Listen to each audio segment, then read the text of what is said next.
नमो भगवते तस्मै कृष्णायाद्भुत कर्मणे रूपनाम विवेदेन जगत कीर्ति यूयत सच्चिदानंदरूपाय विश्वभूतपत्यादि हेतवे तापुत्रे विनाशाय श्री कृष्णाय वयं नुमः। श्रीमद्भागवत महापुराण दसम स्कंध उत्तरार्ध 59वां अध्याय भौमासुर का उद्धार और 16,100 राजकन्याओं के साथ भगवान का विवाह। राजा परीक्षित ने पूछा, भगवान श्री कृष्ण ने भौमासुर को, जिसने उन स्त्रियों को बंदी गृह में डाल रखा था, क्यों और कैसे मारा? आप कृपा करके सारंग धनुषधारी भगवान श्री कृष्ण का वह विचित्र चरित्र सुनाइए। श्री सुखदेव जी ने कहा, परीक्षित, भौमासुर ने वरुण का छत्र, माता अदिति के कुंडल और मेरु पर्वत पर स्थित देवताओं का मणि पर्वत नामक स्थान छीन लिया था। इस पर सबके राजा इंद्र द्वारका में आए और उसकी एक एक करतूत उन्होंने भगवान श्री कृष्ण को सुनाई। अब भगवान श्री कृष्ण अपनी प्रिय पत्नी सत्यभामा के साथ गरुड़ पर सवार हुए और भौमासुर की राजधानी प्रागज्योतिषपुर में गए। प्रागज्योतिषपुर में प्रवेश करना बहुत कठिन था। पहले तो उसके चारों ओर पहाड़ों की किलेबंदी थी, उसके बाद शस्त्रों का घेरा लगाया हुआ था, फिर जल से भरी खाई थी, उसके बाद आग या बिजली की चार दीवारी थी और उसके भीतर वायु गैस बंद करके रखा गया था। इससे भी भीतर मुर दैत्य ने नगर के चारों ओर अपने 10,000 घोर एवं सुदृढ़ फंदे जाल बिछा रखे थे। भगवान श्री कृष्ण ने अपनी गदा की चोट से पहाड़ों को तोड़ फोड़ डाला और शस्त्रों की मोर्चे बंदी को बाणों से छिन्न भिन्न कर दिया। चक्र के द्वारा अग्नि, जल और वायु की हर दीवारियों को तहस नहस कर दिया और मुर दैत्य के फंदों को तलवार से काट कूट कर अलग रख दिया। जो बड़े बड़े यंत्र मशीनें वहां लगी हुई थीं, उनको तथा वीर पुरुषों के हृदय को शंखनाद से विदीर्ण कर दिया और नगर के परकोटे का गदाधर भगवान ने अपनी भारी गदा से ध्वंस कर डाला। भगवान के 5 जन शंख की ध्वनि प्रलयकालीन बिजली की कड़क के समान महाभयंकर थी। उसे सुनकर मुर दैत्य की नींद टूटी और वह बाहर निकल आया। उसके 5 सिर थे और अब तक वह जल के भीतर सो रहा था।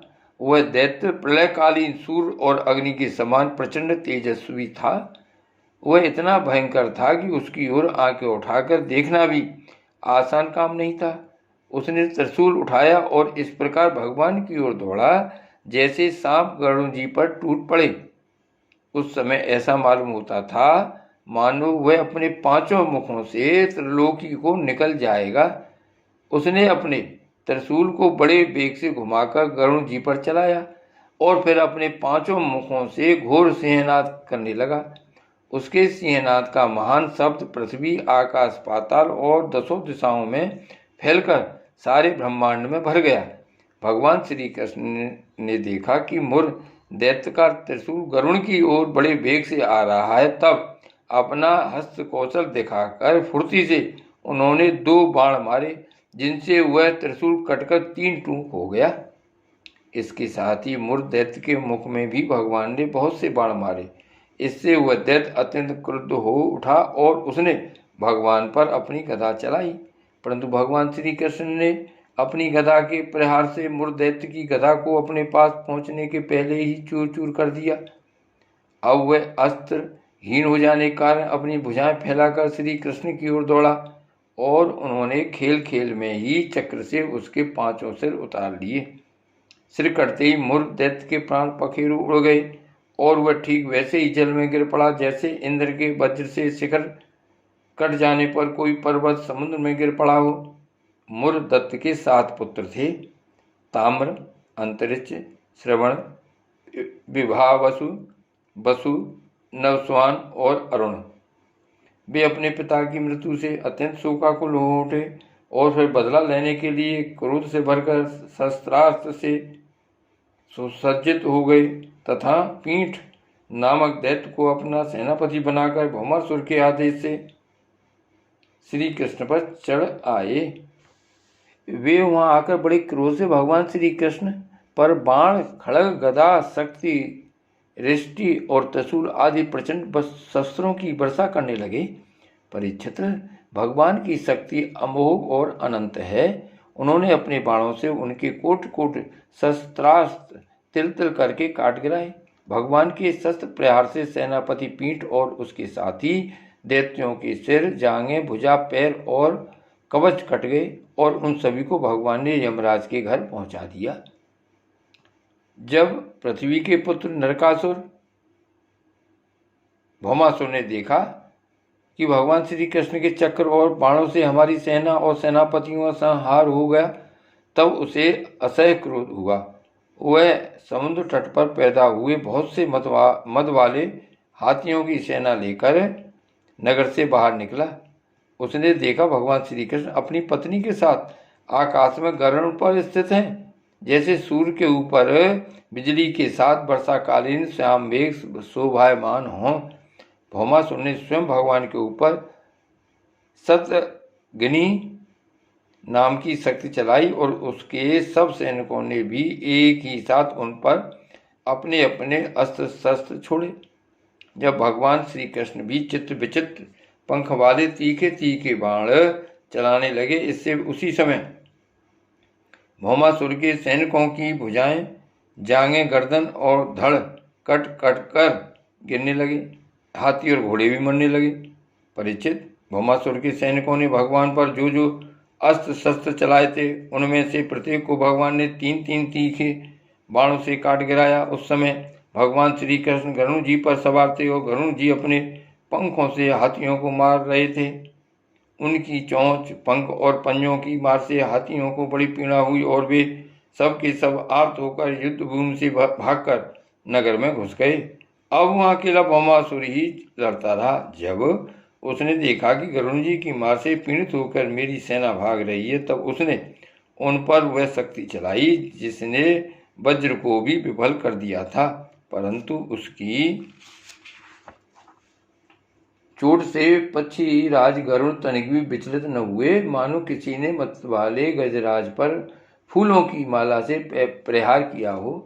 अब भौमासुर ने देखा कि मेरी एक भी चाल नहीं चलती, सारे उद्योग विफल होते जा रहे हैं। तब उसने श्री कृष्ण को मार डालने के लिए एक त्रिशूल उठाया, परंतु उसे अभी वह छोड़ भी न पाया था कि भगवान श्री कृष्ण ने छुरे के समान तीखी धार वाले चक्र से हाथी पर बैठे हुए भौमासुर का सिर काट डाला। उसका जगमगाता हुआ सिर कुंडल और सुंदर किरीट के सहित पृथ्वी पर गिर पड़ा। उसे देखकर भौमासुर के सगे संबंधी हाय हाय पुकार उठे। ऋषि लोग साधु साधु कहने लगे और देवता लोग भगवान पर पुष्पों की वर्षा करते हुए स्तुति करने लगे। अब पृथ्वी भगवान के पास आई। उसने भगवान श्री कृष्ण के गले में वैजयंती के साथ बनमाला पहना दी और अदिति माता के जगमगाते हुए कुंडल जो तपाए हुए सोने के एवं रत्न जड़ित थे भगवान को दे दिए तथा वरुण का छत्र और साथ ही एक महामणि भी उनको दी। राजन, इसके बाद पृथ्वी देवी बड़े बड़े देवताओं के द्वारा पूजित विश्वेश्वर भगवान श्री कृष्ण को प्रणाम करके हाथ जोड़कर भक्तिभाव भरे हृदय से उनकी स्तुति करने लगी। पृथ्वी ने कहा, शंख चक्र गदाधारी देव देवेश्वर, मैं आपको नमस्कार करती हूँ। परमात्मन, आप अपने भक्तों की इच्छा पूर्ण करने के लिए उसी के अनुसार रूप प्रकट किया करते हैं। आपको मैं नमस्कार करती हूँ। प्रभु, आपकी नाभि से कमल प्रकट हुआ। आप कमल की माला पहनते हैं। आपके नेत्र कमल से खिले हुए और शांतिदायक हैं। आपके चरण कमल के समान सुकुमार और भक्तों के हृदय को शीतल करने वाले हैं। आपको मैं बार बार नमस्कार करती हूँ। आप समग्र ऐश्वर्य, धर्म, यश, संपत्ति, ज्ञान और वैराग्य के आश्रय हैं। आप सर्वव्यापक होने पर भी स्वयं वसुदेव नंदन के रूप में प्रकट हैं। मैं आपको नमस्कार करती हूँ। आप ही पुरुष हैं और समस्त कारणों के भी परम कारण हैं। आप स्वयं ज्ञान स्वरूप हैं। मैं आपको नमस्कार करती हूँ। आप स्वयं तो हैं जन्म रहित, परंतु इस जगत के जन्मदाता आप ही हैं। आप ही अनंत शक्तियों के आश्रय ब्रह्म हैं। जगत का जो कुछ भी कारण में रूप है, जितने भी प्राणी या अप्राणी हैं, सब आपके ही स्वरूप हैं। परमात्मन, आपके चरणों में मेरे बार बार नमस्कार। प्रभु, जब आप जगत की रचना करना चाहती हैं तब उत्कट रजोगुण को, और जब उसका प्रलय करना चाहती हैं तब तमोगुण को, तथा जब इसका पालन करना चाहते हैं तब सद्गुणों को स्वीकार करते हैं। परंतु यह सब करने पर भी आप इन गुणों से ढकते नहीं, लिप्त नहीं होते। जगतपते, आप स्वयं ही प्रकृति, पुरुष और दोनों के संयोग वियोग के हेतु काल हैं तथा उन तीनों से परे भी हैं। भगवान, मैं पृथ्वी, जल, अग्नि, वायु, आकाश, पंचतन मात्राएं, मन, इंद्रिय और इनके अधिष्ठात्र देवता, अहंकार व मैं तत्व, कहाँ तक कहूँ, ये संपूर्ण चराचर जगत आपके अद्वितीय स्वरूप में भ्रम के कारण ही पृथक प्रतीत हो रहा है। शरणागत भयभंजन प्रभु, मेरे पुत्र भौमासुर का यह पुत्र भगदत्त अत्यंत भयभीत हो रहा है। मैं इसे आपके चरण कमलों की शरण में ले आई हूँ। प्रभु, आप इसकी रक्षा कीजिए और इसके सिर पर अपना वह कर कमल रखिए जो सारे जगत के समस्त पाप तापों को नष्ट करने वाला है। श्री सुखदेव जी कहते हैं, परीक्षित, जब भगवान ने भक्तिभाव से विनम्र होकर श्री सुखदेव जी कहते हैं, परीक्षित, जब पृथ्वी ने भक्तिभाव से विनम्र होकर इस प्रकार भगवान श्री कृष्ण की स्तुति प्रार्थना की, तब उन्होंने भगवत दत्त को अभय दान दिया और भौमासुर की समस्त संपत्तियों से संपन्न महल में प्रवेश किया।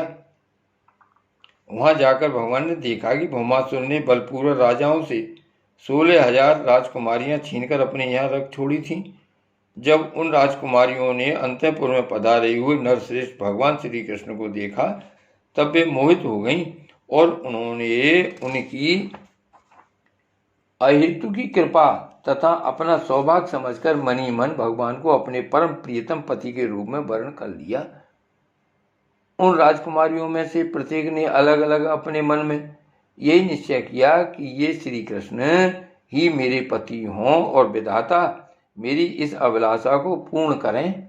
इस प्रकार उन्होंने प्रेम भाव से अपना हृदय भगवान के प्रति निछावर कर दिया।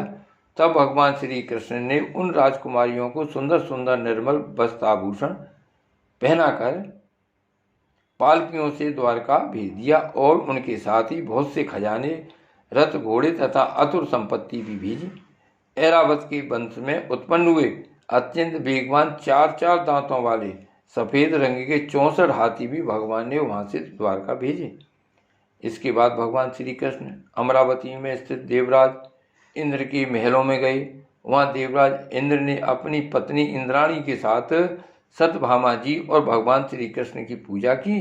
तब भगवान ने अदिति के कुंडल उन्हें दे दिए।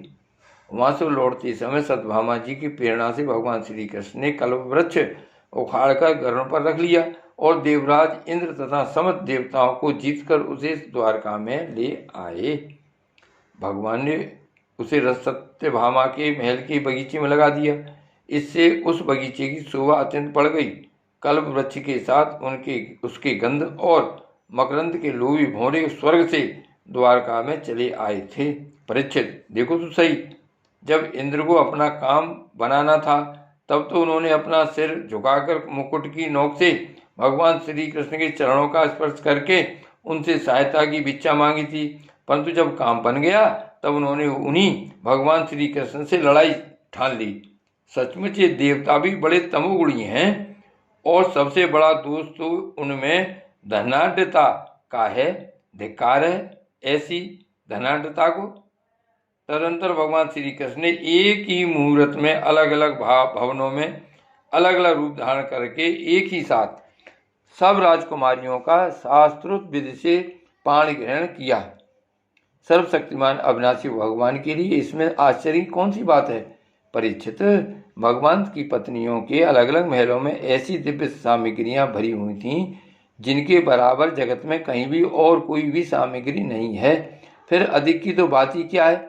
उन महलों में रहकर मति गति के परे की लीला करने वाले अविनाशी भगवान श्री कृष्ण अपने आत्मानंद में मग्न रहते हुए लक्ष्मी जी की अंश स्वरूपा उन पत्नियों के साथ ठीक वैसे ही व्यवहार करते थे जैसे कोई साधारण मनुष्य घर गृहस्थी में रहकर गृहस्थ धर्म के अनुसार आचरण करता हो। परीक्षित, ब्रह्मा आदि बड़े बड़े देवता भी भगवान के वास्तविक स्वरूप को और उनकी प्राप्ति के मार्ग को नहीं जानते। उन्हीं रमण भगवान श्री कृष्ण को उन स्त्रियों ने पति के रूप में प्राप्त किया था। अब नित्य निरंतर उनके प्रेम और आनंद की अभिवृद्धि होती रहती थी और वे प्रेम भरी मुस्कुराहट, मधुर चितवन, नव समागम, प्रेमालाप तथा भाव बढ़ाने वाली लज्जा से युक्त होकर सब प्रकार से भगवान की सेवा करती रहती थीं। उनमें से सभी पत्नियों के साथ सेवा करने के लिए सैकड़ों दासियां रहतीं।